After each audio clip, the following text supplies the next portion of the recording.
So I was playing Space Marine 2, running my favorite class, the Heavy, rocking the Multi-Melta. And man, I love this thing. It just melts through enemies. But it got me thinking, I've always loved Melta guns from playing Warhammer 40k tabletop RPGs. So how does the Multi-Melta in Space Marine 2 stack up against its versions in Deathwatch and Wrath and Glory? Let's compare. For those new to the grim dark future of the 41st millennium, the Multi-Melta is a short-range thermal weapon that fires a blast of superheated energy. It's also known as the cooker or the vape gun because, well, anything that hits by it ceases to exist. The closer you are, the more devastating it gets, making it a brutal anti-armor and anti-personnel weapon. At least in theory. In Space Marine 2, the Multi-Melta fires a 13-degree cone, hitting up to 40 targets at once. Its damage drops off over distance, doing about 50% damage at max range, which is 22 meters. At higher levels, it's great for clearing swarms, but it still takes multiple shots to bring down a Tyranid warrior.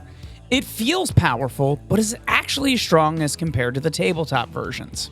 Now, in Deathwatch, the Multi-Melta is an absolute monster. It has a 60-meter range, does 4d10 plus 6 energy damage, and it has 13 armor penetration, meaning it ignores most defenses. And it also has a blast rating of 1, hitting anything within 1 meter of your target. A Tyranid warrior has 8 armor, but since the Multi-Melta ignores that, it usually goes down in 2 shots. And if it's standing too close to a friend, they're getting cooked too.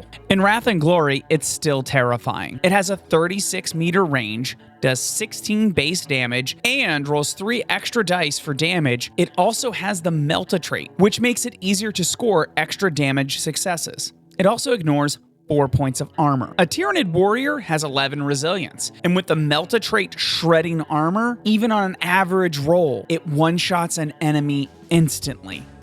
So, compared to the tabletop RPGs, the Space Marine 2 Multi-Melta is much weaker. But you know what? That actually makes sense. In the lore, Melta weapons are rare and their ammo is precious. They're meant for vehicles and heavy armor, not infantry. If Space Marine 2 lets you one-shot Majoris enemies, it'd be completely overpowered. So while it's a little underwhelming compared to the RPG version, it's probably necessary for balance purposes. But what do you think? Should Space Marine 2 have made a Multi-Melta that's actually representative of what it is in its tabletop version? Or is it fair for balance reasons? Let me know in the comments below. And if you enjoy Warhammer 40k deep dives like this, hit like, subscribe, and stay tuned for more grimdark content. For the Emperor.